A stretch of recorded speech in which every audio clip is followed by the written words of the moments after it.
Non mais t'as vu ce qui est écrit dans la Bible? Dieu est violent, c'est ça votre Dieu d'amour? Et oui, on entend souvent cette critique. Et à première vue, c'est compréhensible.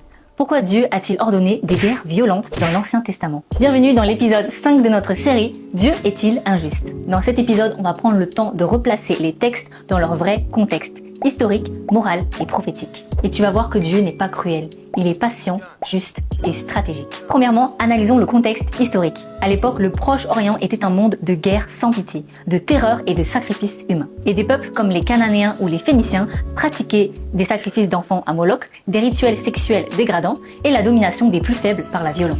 Alors Dieu n'a pas créé un monde violent. Il y intervient pour poser des limites dans un système déjà corrompu. La Bible ne décrit pas un monde idéal, elle décrit un monde brisé où Dieu agit par étapes. Deuxièmement, regardons le petit peuple des Hébreux, vulnérable mais porteur d'un appel. Il faut savoir qu'Israël était minuscule face aux empires voisins. C'était un tout petit peuple sans armée et sans puissance.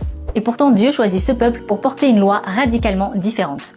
Ne tue pas l'innocent, aime ton prochain et l'étranger, protège la veuve, l'orphelin et l'esclave. Israël était le peuple choisi pour la mission messianique.